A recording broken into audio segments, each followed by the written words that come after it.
Ma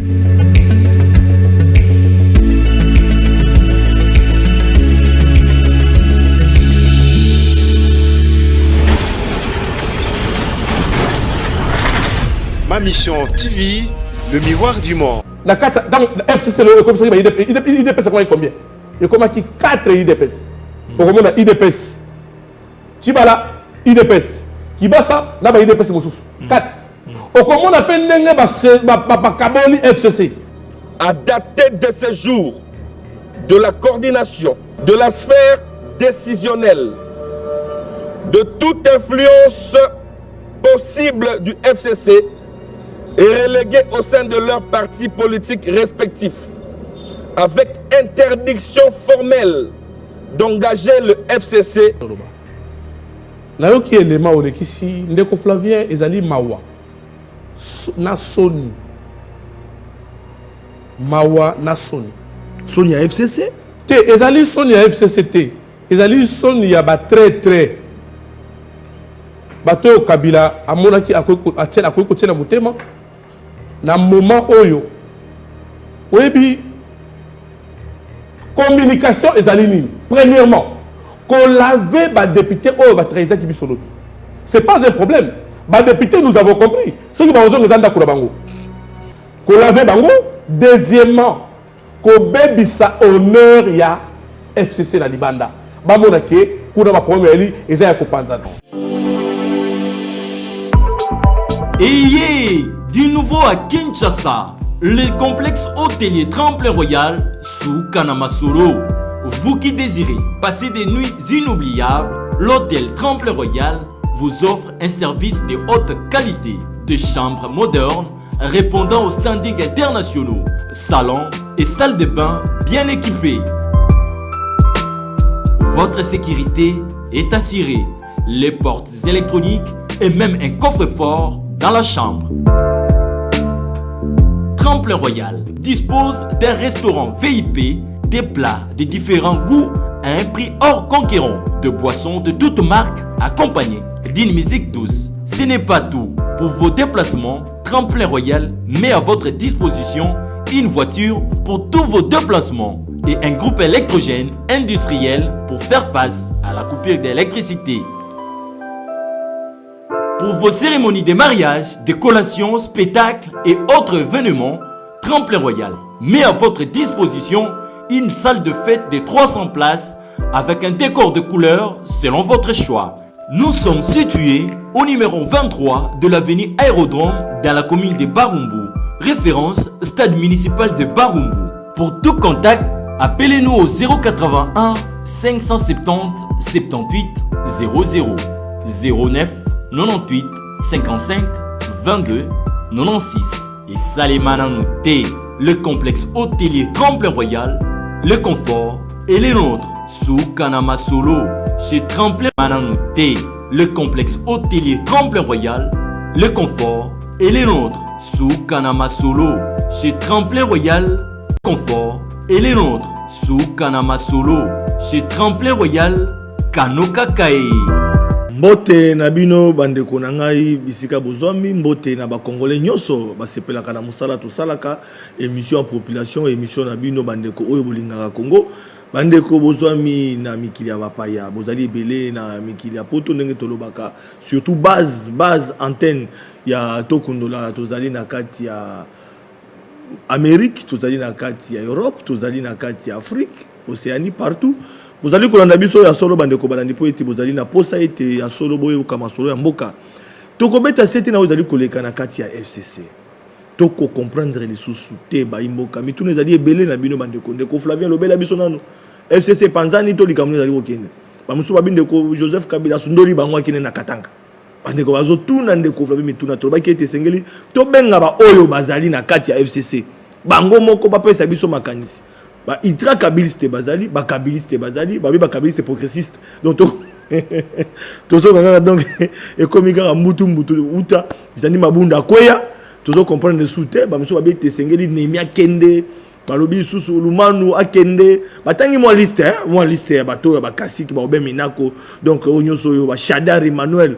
Donc sengeli ba tambola parce que FCC est en madame. Voilà bandeko balandi na souci ko luka kimia bomoko. Bolanda ki binomoko ete moko zamboka sa tie comité de crise na kati ya FCC pour ete bomoko ezala. To kobeta masolo na ozali koleka solo kasi ya mboto banda émission na biso na présenter invité na nga poko lelo ezali bongo mwana mboka Jean Calvin Mbweso oyo bomesana kolanda ye mokambi initiateur président autorité morale y a venir du Grand Congo ou à bengi oreille du peuple AGECO mbote mwana mboka Jean Calvin Mbweso mbote mingi ndeko Flavien mes meilleurs vœux aussi merci meilleurs vœux bonne année la famille Balibota merci mingi na profiter pe na souhaiter ba militant nyonso ba cadre nyonso ya AGECO na présenter bon ba vœux favorable ya Congo Mobimba est-ce que nous bozali na ba ultra kabiliste nyonso vraiment ba meilleurs vœux na bi que tozo kota na makambo ya bien lobby bozala toujours OK na balitra kabisi wana tango tangi moko oto yebi ke ya malamu zali koya bo perdre d'espoir te en tout cas matondo mingi ndenge pe ya ndoli na invitation nga avec sportivité merci na yebi ke tango indaki na bengaki honorable Koko Nyangi akimi micro to kunda ko kolobate abaza itra kabisi mais tobite soka sondoli ndeko kabila ou pas mais na mikolo ko ya to kolukaye mais yo ndimi mbala moko po na plateau oui, bah écoute, on a une réunion, mais quand même on dit, mais au Kati Makamio, sur Bétin de Flavien, on a honoré la population, on a besoin de Makamio. Il y a un moto quand on a monté une émission à Bisso Bandeko Balandi. Tout l'andana ne lokoyo. Bon l'andana ne lokoyo. Et bon, to zonga. To comprendre ce qui se passe dans Katia FCC.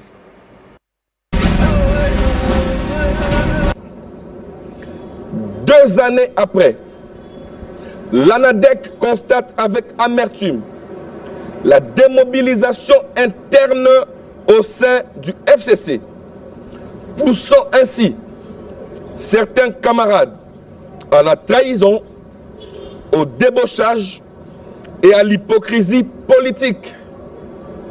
À cause de la prise en otage de notre machine politique, le FCC, par un groupe de caciques ayant échoué à fédérer la cohésion et l'unité sincère après décembre 2018.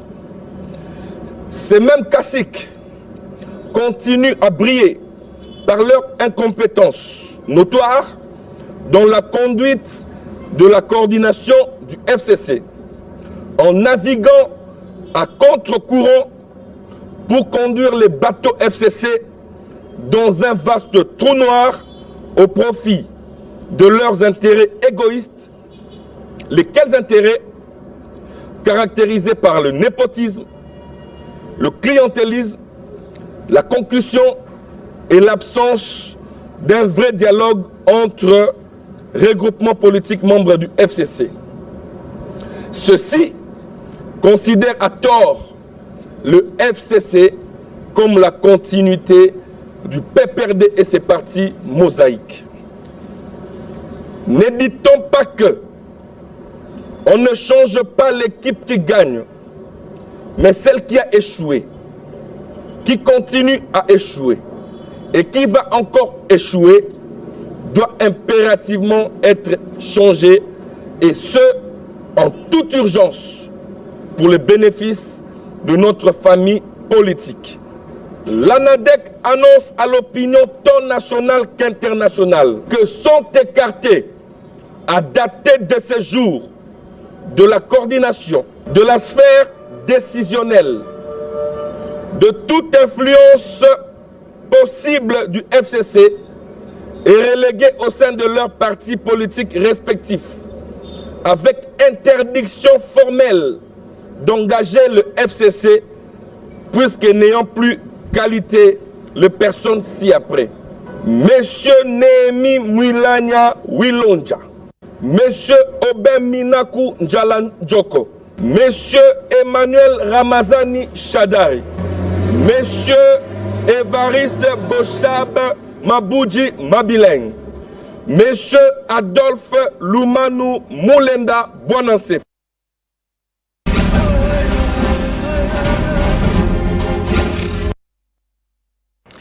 Voilà, merci beaucoup la réalisation. Voilà Bandeko Baladi.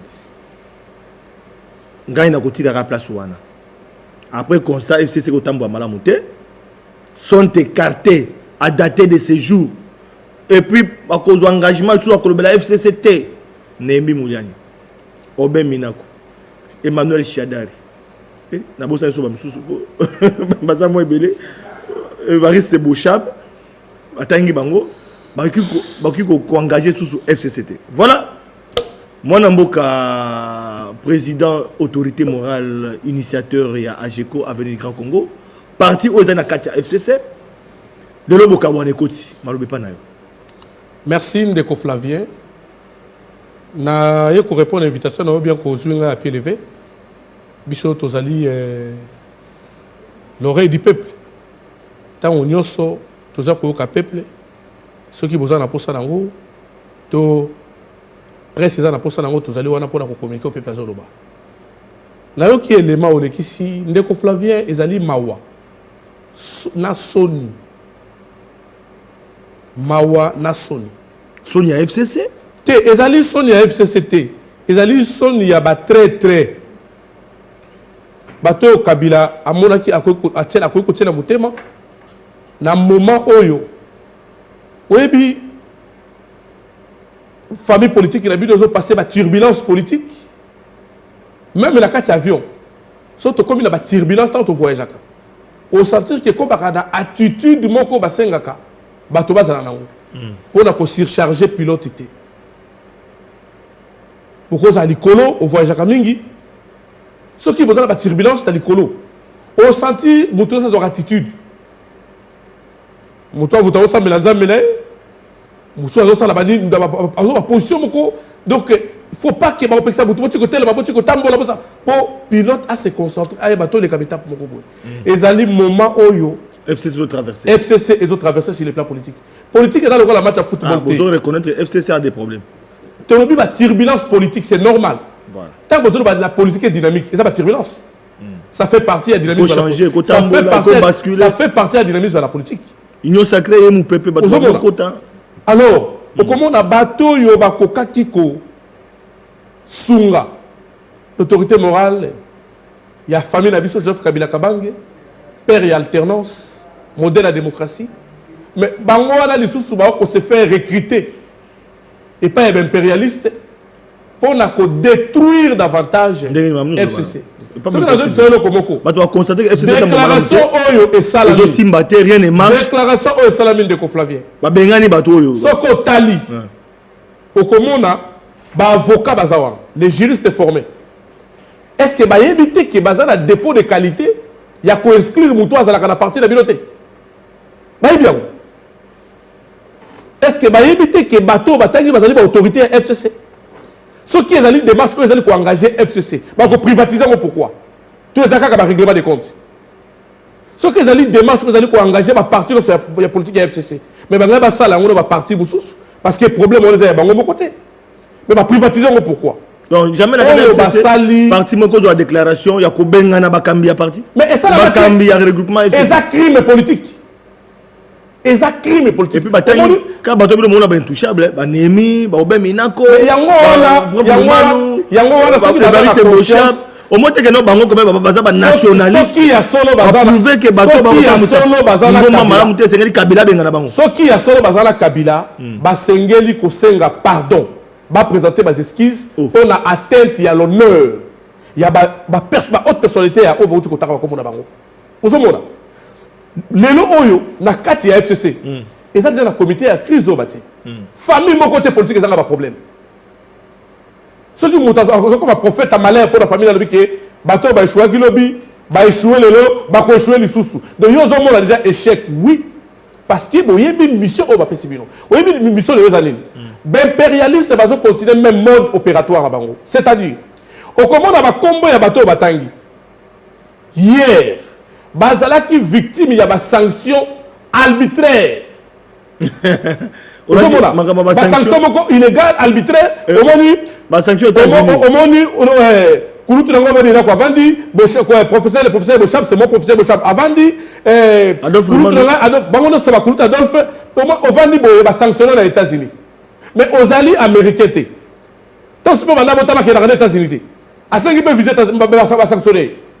Et ce qui se fait aujourd'hui, et ça même monde. On a une acquaintance aux États-Unis, même impérialiste. Et Zali Menoir, commandité Makambouana. Le message, c'est quoi? Et Zali Kolongola Batouana. Mais le message politique, parce qu'en politique, il faut qu'on y ait. Chaque chose, et ça, à qui profite? Théâtre politique, et ça, théâtre. Parce que, au cours de la moto, tu as un parti de l'autre. Bazar intellectuel, avocat, bazar. Mais quand on parle de la personnalité juridique, on a le règlement intérieur, tout d'abord, FCC géré dans le parti politique. FCC géré au coordonnateur Némi, coordonnateur FCC, Azali ko géré le président et le regroupement. Les partis politiques sont représentés dans 4 regroupements.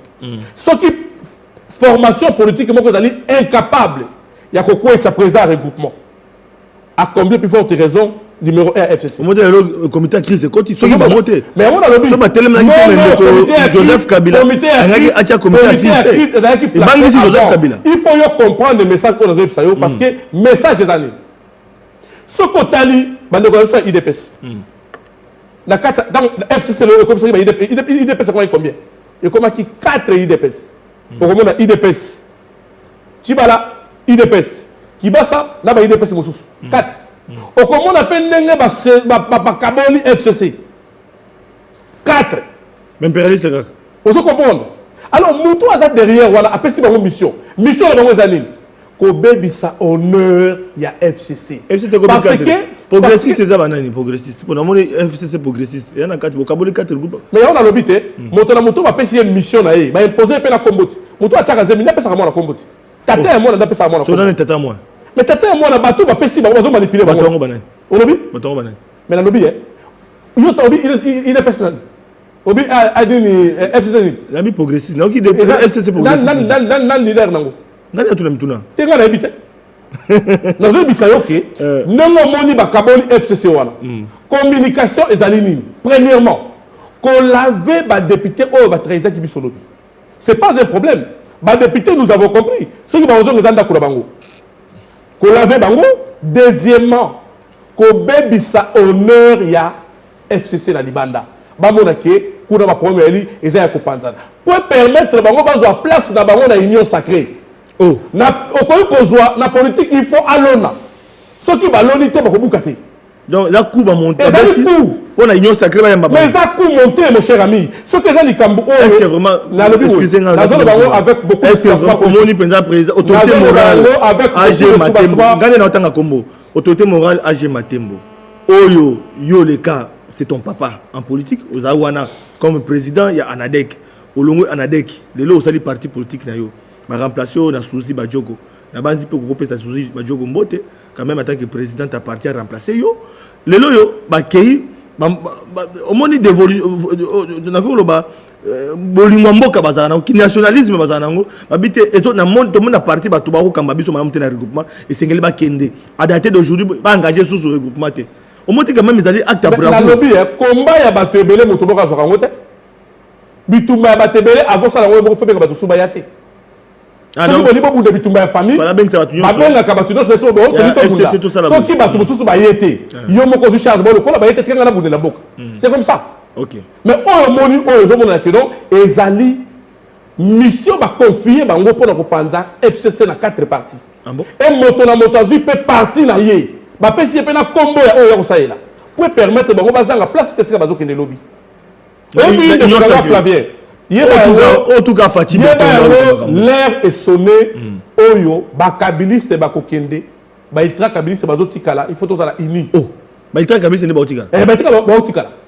Puisque un vrai ultra kabiliste, makamozo de la carte FCC, à Koloba yango la carte FCC, parce que ba regroupement ne sera pas problème.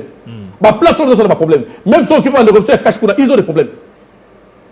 Mais au moment où il y a cash à l'équipe, là, nous avons des sérieux problèmes pour parler. Il y a une union sacrée. Non. Même la carte va partir des problèmes. Mais ce qu'on dit, indiscrétion et côté. Action et comme il sens comme Moussoussou. Il faut que tu aies une lunette politique totale. Total, il te dit que non. Mais sanctions, ce sont les mêmes idées. Qui sanctionné hier illégalement et pas impérialiste.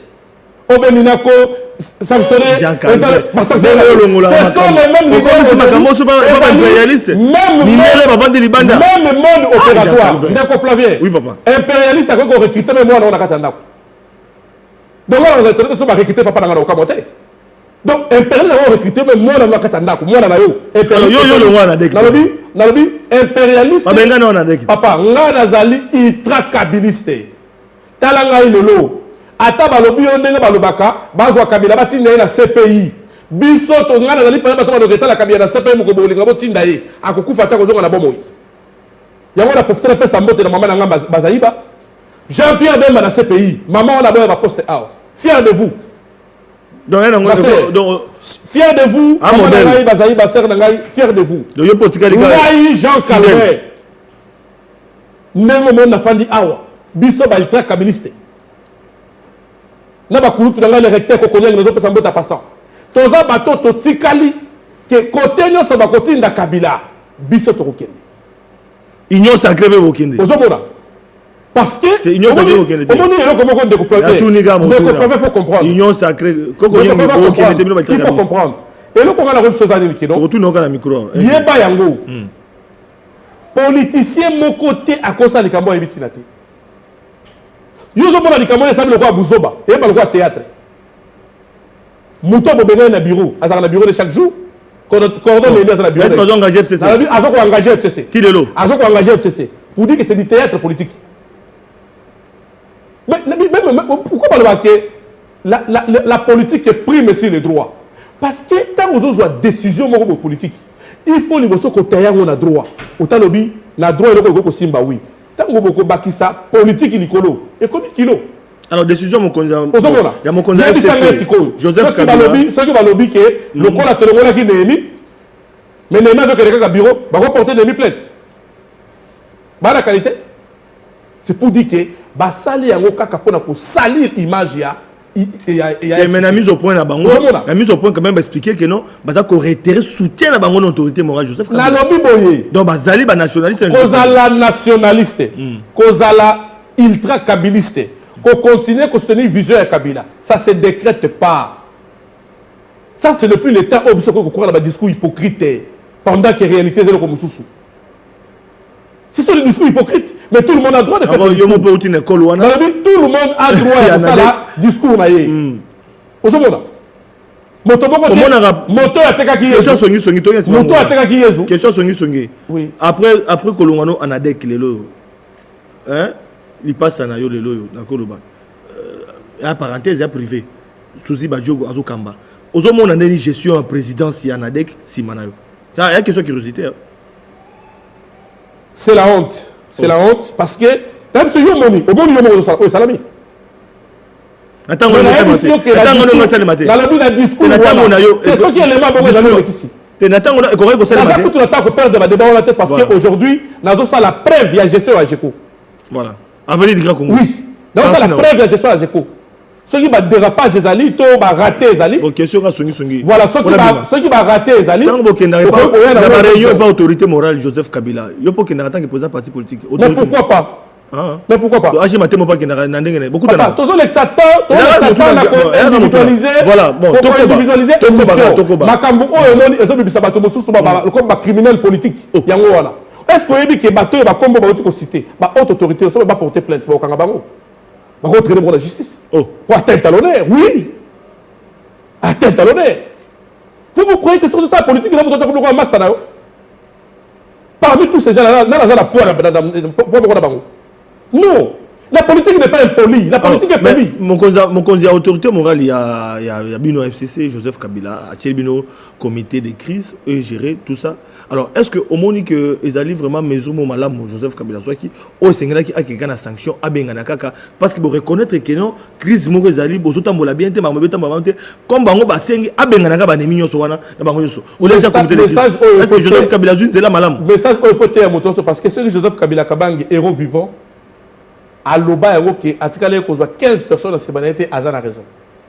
Moi, je félicite le cordon Néhémi. Tu as la silence. Est-ce qu'il est incapable de voir le Bakino d'inclure le parti politique ou la FCC? Il a ses pouvoirs. Mais tu as la silence, Azan. Tu as la silence. Parce que, étant qu'animal politique, il y a que Zambé n'a pas battu. Mon frère, la politique, c'est l'information. Lorsque on a mieux informé la politique, on peut poser un acte à malam. Il y a un moment où l'État a mis à Kambon au service de sécurité. Mais ceux qu'on a mal informés, on peut faire makambo zangatina. On a des gens qui makambo ba uti ko sala théâtre politique ba uti ko sala ko kasate ke zangatina te ba yebi eloko ba sali ba yebi eloko ba bombi ezali accomplissement ya mission oyo ba confier ki bango. Vous comprenez? Eza mission ya ko sali FCC. Ba mona ke désordre des alliés. Alors maintenant en définitive parce qu'on habite bazali kozela récompense dans le sein union sacrée.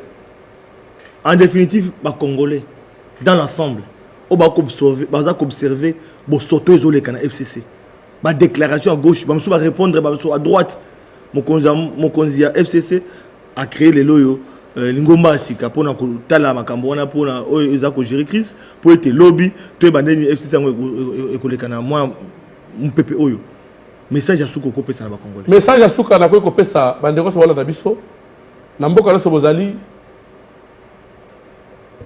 boye ba eloko moko to komi na tangu oyo ba kabiliste bazali kokende ba ultra kabiliste tozotika boko constater yango lobby na mbulo koya bobomba ba image parce que ce que to lobby to landela etamboli ya moto boso ya kabila to comprendre ngo à la longue mais nous la zo senga peuple congolais tous à la uni nous les ultra kabilistes totikali uni pona ko pérenniser alternance. Jean-Calvin Bosso. Totikali uni, on a pérenniser alternance.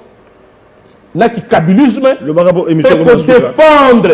Est-ce qu'on a sonité dans l'impérialisme? Pour défendre Jean-Calvin, 30 secondes de monsieur. On a sonité à Kobenga peut-être ultra kabyliste. Pendant l'époque où il y a les loyaux, Obenga ultra kabyliste. Tant que tu as comme un souvenir, il y a 18 ans malheur. Il y a pas si au botikeli Fati Beto.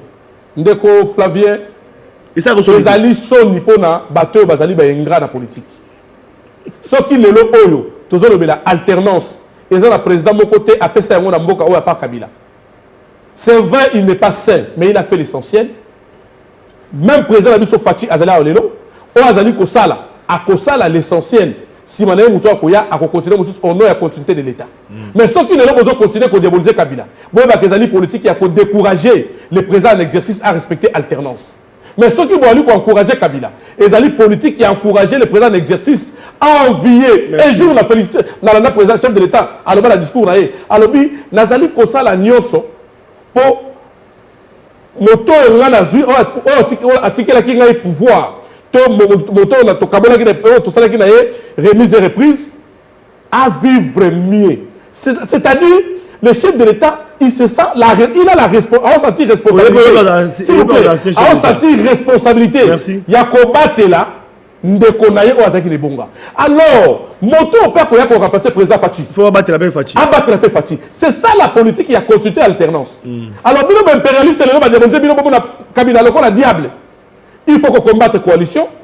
Dans une année, Kabila a relis moi. Dans 2 ans, on lit moi. 2 ans, pour une coalition, s'il n'est pas politique, mais si le plan juridique et coalition sont continuer, parce que la ministre va toujours la même chose, va travailler. Alors, il faut comprendre. Il faut comprendre. Merci beaucoup. Il faut comprendre que. Merci. Tous en a besoin d'hommes d'État. Tous en a besoin de politique et de militantisme. Merci Jean-Calvin. Discours où tu as politique et militantisme. Merci beaucoup. Et ça crime. Oh. Discours comme crime. Et ça crime politique. Ah, politique.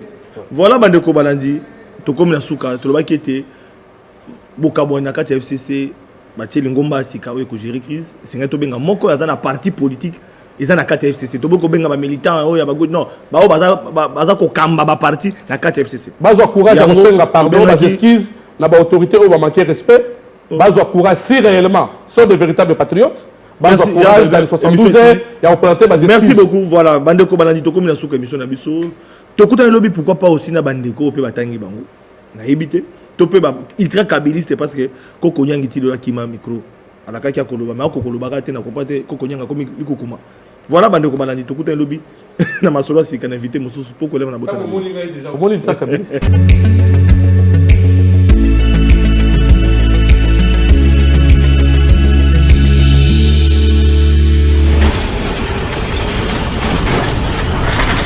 Ma mission TV, le miroir du monde.